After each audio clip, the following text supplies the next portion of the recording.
I'm getting like an echo or something. I got a good delay. I don't know what else to really put on the board.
Hey, Stacy's mom. Just remember, Stacy's mom is also somebody's nan.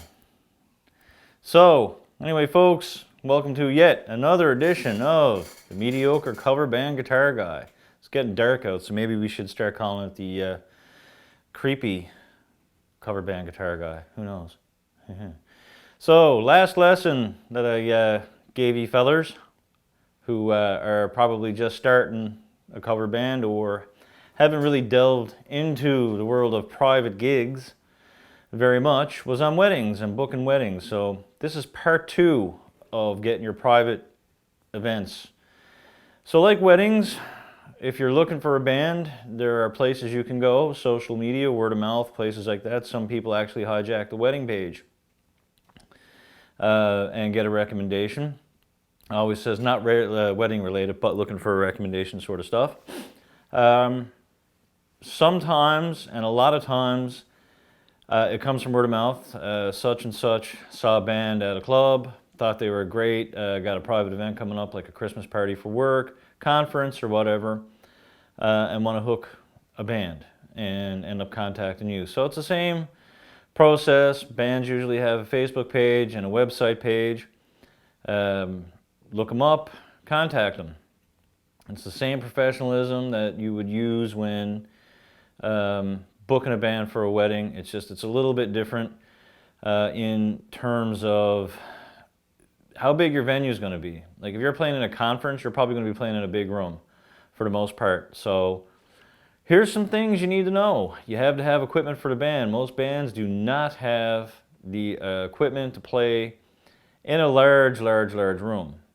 If they do, God love them. That's great. But also, you want it to be the best it can be, so you're probably going to have a professional audio company hired to do it anyway. But if you don't and the band's doing it, then you need to keep that in mind, guys. You got to have enough gear. So you're going to ask them for a quote, and it's going to be the same thing. Where is it? When is it? How long am I going to be away? If they've got to travel, you got to put them up. You got to give them a hotel room. Usually for 4 and 5 piece bands, you're going to need 2 rooms. Somebody is sleeping in the same bed with somebody, and you know, that's a bit awkward sometimes, and there's like always a lot of farting and stuff going on. And if you got 3 fellas sharing the same room, guaranteed next morning when housekeeping comes in, that room's going to smell like socks and farts. Guaranteed, every time. But anyway, let's get back to being serious. You're going to have to put them up, so you got to keep all these things in mind when you're asking them for a quote. And they're going to quote high, because private events, there's a lot of work. You've got to be on your game, the band that is, at all times. You can't have a whole pile of dead air. You setting up and sound checking is on somebody else's schedule, not yours. You've got to provide a set list that's going to deliver. You need to be dancey, but yet still throw in some sophisticated, fancy music for fancy people with fancy jobs who wear suits and ties and smell like soap 3 o'clock in the afternoon still.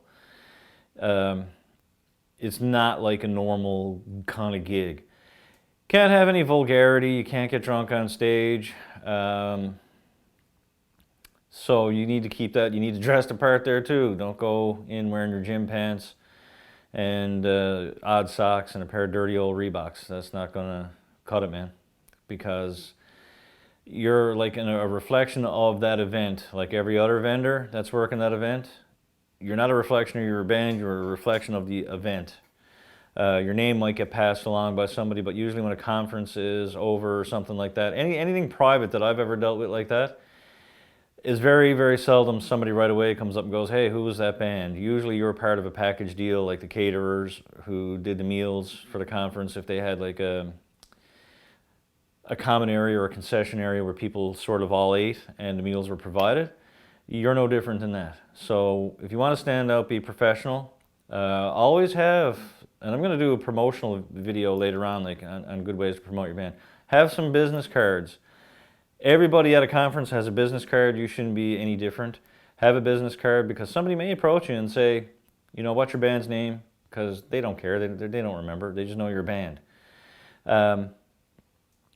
They might ask you, do you have a card or some contact information? And if you've got a really nice card, they're going to stick that wherever and keep it and look at it and go, well, you know, they're professional. They got really nice cards.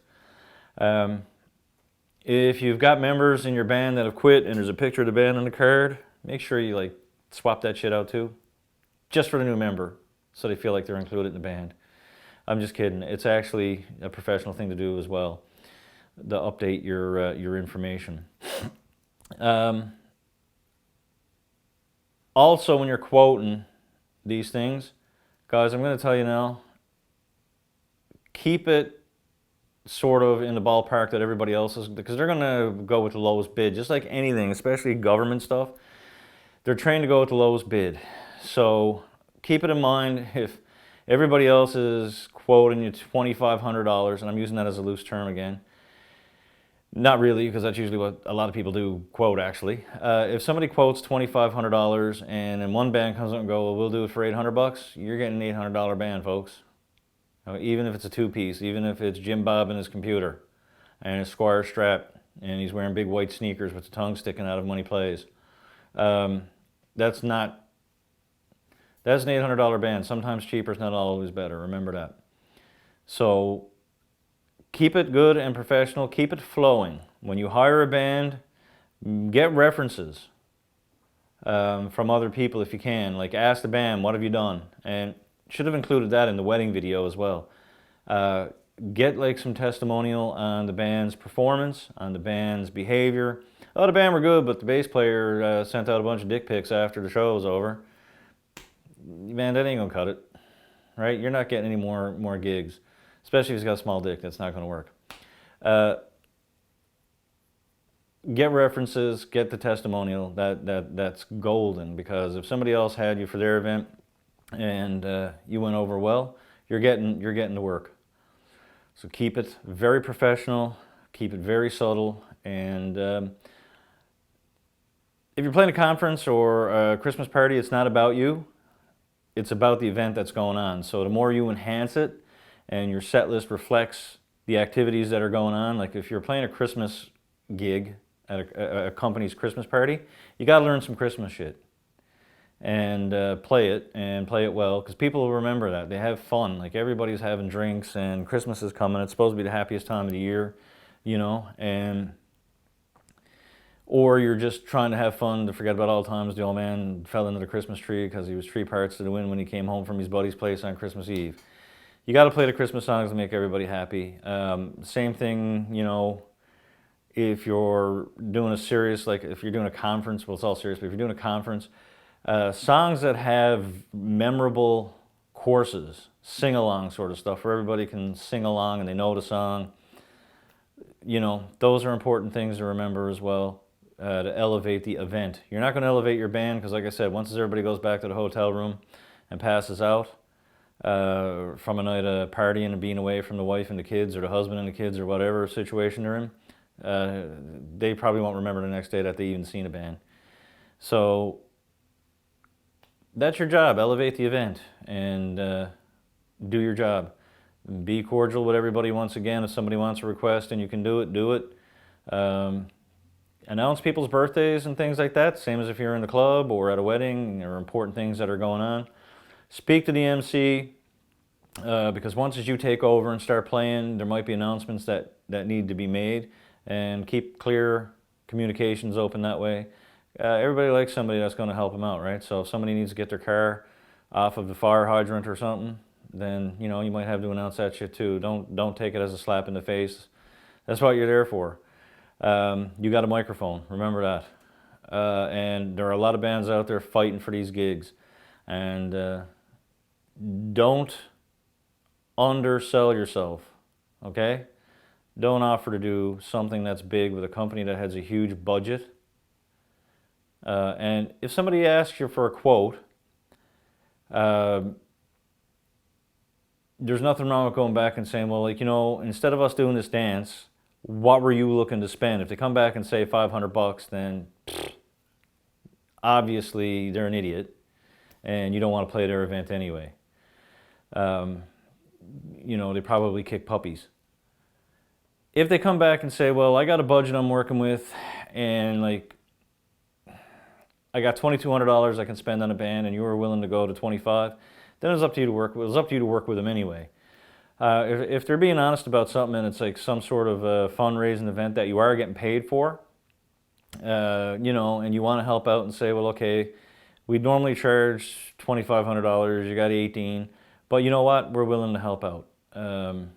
That's up to you as well. But there's nothing wrong in talking about budgets. Sometimes it takes a lot of awkwardness out of the conversation on both parts, and you can agree on something and get your band into the venue and have a band booked for your event. Festivals, that's a whole nother ballpark. Festivals in Newfoundland, and I'm going to get a lot of flack for this one, are probably for the 5 or 6 people that watch my videos. Last names mean a lot. Or whose ass you just kissed. Doesn't even matter if the band is good, they'll put them on a bill. And if you're approached, or if you contact the city of whoever and you say you're looking to get booked, and they say, well, how much are you expecting? And you say like $800. Plus, come on, you know they're willing to dish out a little bit more than that. So be reasonable, ask for good money, keep everybody on the same playing field. If you're holding a festival, boys, you got to have variety as well. You can't have 3 Irish bands. I'm talking to you, Mount Pearl. You can't have 3 Irish bands. Yes, people like it, but then they go to the clubs afterwards looking for something else. They're like Homer Simpson when he was looking for the all-you-can-eat buffet. right? When they kicked him out of one, he went around the whole night because he obviously didn't have all he could eat. So people didn't have all they could muster with the music. They had to go like to a bunch of different bars to go get something else, right? A little bit of variety can go a long way, especially if you're booking the same 3 fucking bands every time. Eventually it will wear off, and eventually your event will be held up at the Kiwanis Club somewhere, and Nan's going to be going around with one of those yellow vests on selling 50-50 tickets in there. That's the way the Kiwanis work, man. You don't want that. Nobody wants that. So if you're looking to get at a festival, it's the same thing, guys. Don't go getting drunk on stage. Don't go swearing at people. Festivals are a lot different than they used to be. If you're getting a festival where a cover band's playing and you're getting the main show on Saturday night, you're going to play the same amount of time, the same hours as you're playing in the club. You need that set list as well with variety. So give the crowd a time. They will remember your name there because it's going to be advertised, and they're there to drink beers in the beer tent and do whatever and have a great time. So give them a show. So anyway, once again, that's it for me, guys. Check out all the live stuff that's going on. Hopefully by the time this one airs, we'll start seeing some live, and I don't mean disrespect to people that are already playing live right now, but I mean hopefully there will be some actual bands playing and some people dancing and having a good time. Jesus, God knows we deserve it now. Everybody does. Like, this is not just us. This is like a worldwide thing. Hopefully we can get some of this back. Even though I know there are places in the States that you go into a bar and dance your ass off. Pretty much here in a lot of the provinces in Canada, you can't, especially here in Newfoundland. I thought about dancing the other day, and Dr. Haggy just showed up out of nowhere and said, you can't do that. So I had to resort to licking shopping cart handles. Anyway, that's it for me, guys. Support, support, support. You guys have a good evening and stay safe.